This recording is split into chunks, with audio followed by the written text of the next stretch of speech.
Gino DeMarco for his weekly visit at the Brighton Hot Dog Shop. This is your Christmas package coming closer this year. Look at this. You see that? 'Tis the season for some Brighton Hot Dog Shop chili dogs. Tito Francona, that's how everybody in the world knows him, but we know him as Tier and Terry. You know, he would actually enjoy these right now. Yeah, absolutely. You know, he actually has people bring these to him. For games? In Cleveland, You absolutely. put some relish on that, it looked like Christmas. There you go. And of course, during his days in Boston, too. I don't know.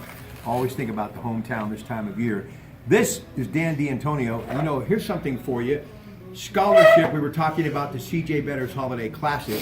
Your daughter actually got a $500 scholarship, right? Yes, she did. It was a holiday classic, and I'm very grateful. And I think what Dan said is so true. I mean, you want to be able to invest in young people, especially in our area in Western Pennsylvania.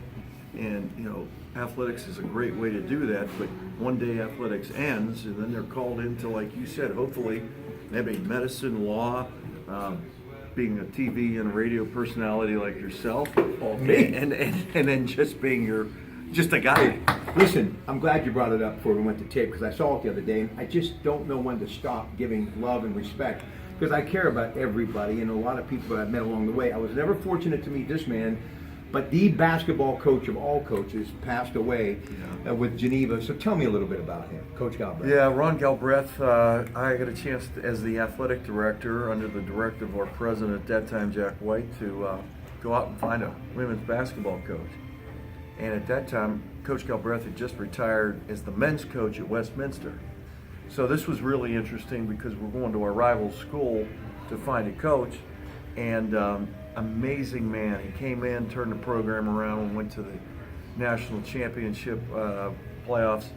But how he invested in his players, how he cared about his players, and how he continued just to support the guys and the girls.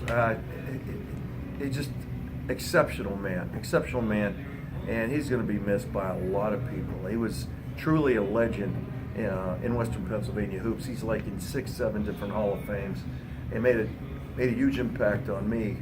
You know what, Gino, the one thing people don't understand about the coaches who coach at Division II and Division III or NAI level is you guys aren't in it for the fame, you're not in it for the money, you're in it because you love the sport and you love the kids.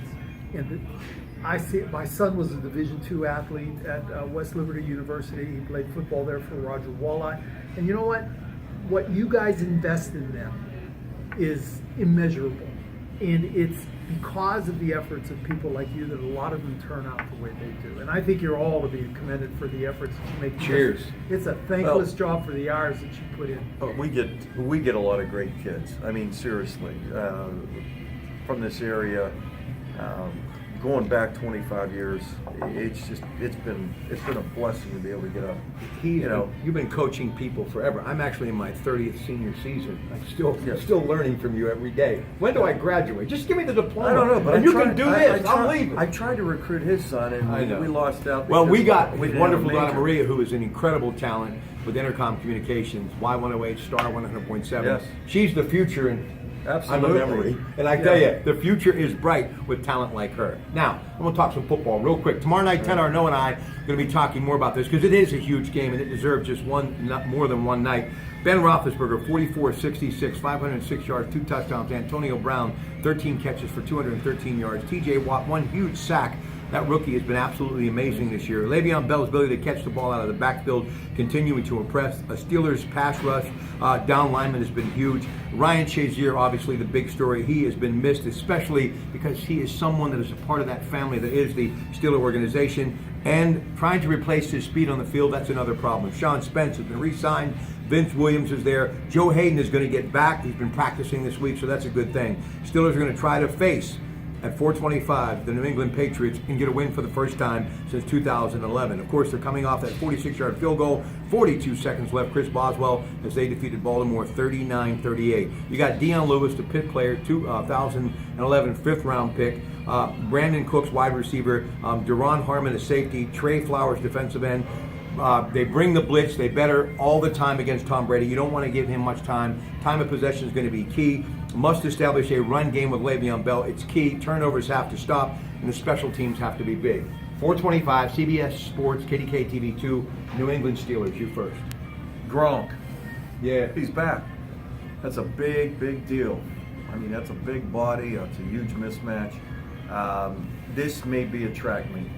Can I say I've seen you during some post games? Yes. But I've never seen my man, the greatest NFL coach of all time, taking nothing away from our favorites, Bill Cowher and Chuck Noll and Mike Tomlin, but he wasn't real happy. Oh, no. You don't like to lose. No. And the tough thing is sometimes, you get a team that just, suffered a loss like they did at Miami. I mean, they look bad. They're not going to look bad 2 weeks in a row. It was actually, I think, a negative for them to lose against Miami. And Tom Brady, proving he's human, throws an interception. Some other thoughts about this game. What do you think?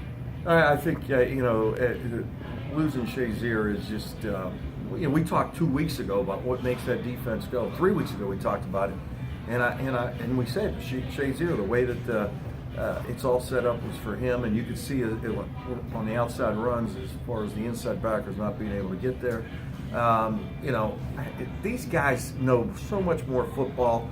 They know what they're game planning for. They know how they're going to be able to play them. The fact that Hayden's playing is a huge, huge benefit. And, we do have him at home.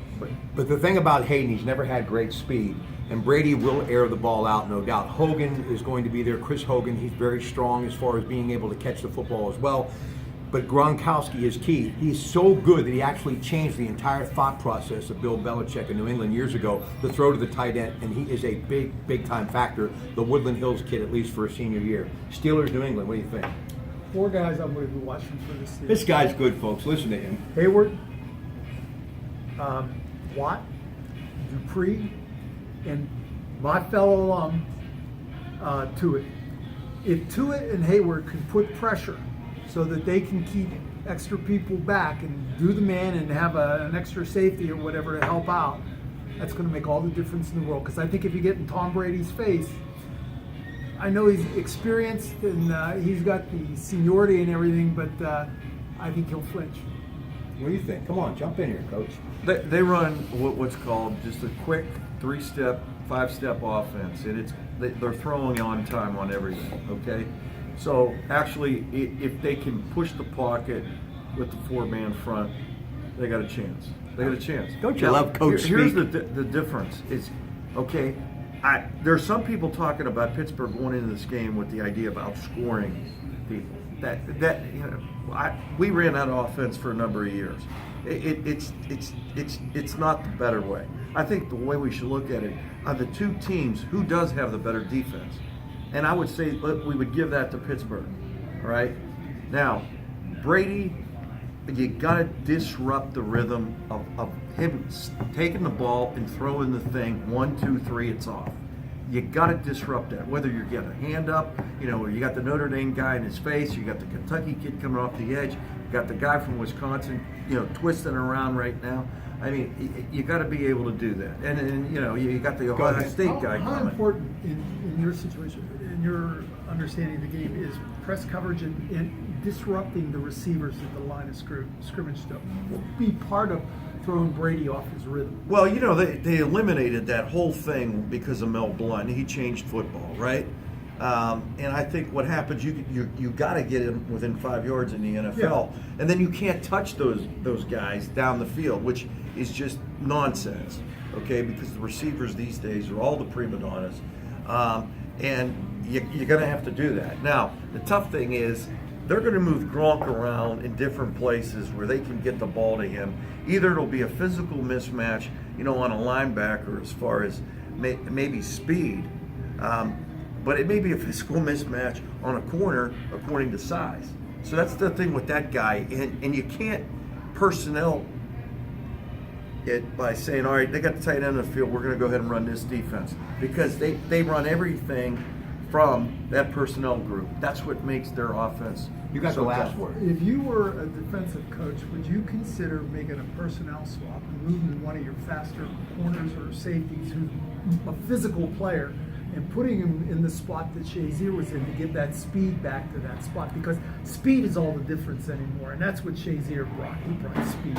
If I was the defensive coordinator playing New England, I would immediately go to our offensive coordinator and tell them that we need to run the triple option, and we would not give the ball up, and we would hold on to the thing. I mean, I would set pro football back 50 years. Season tickets would go down, the league would fold, and they would blame it all on Division III coach from New Brighton. See how good. These people are good. And listen, speaking of good, Frank Papa, Mark Papa, the entire family that is your Brighton Hot Dog Shop, cannot thank you enough for letting me come here and get the greatest cup of coffee in the world and spend a little time every week with Gino DeMarco. Ciao. Good night.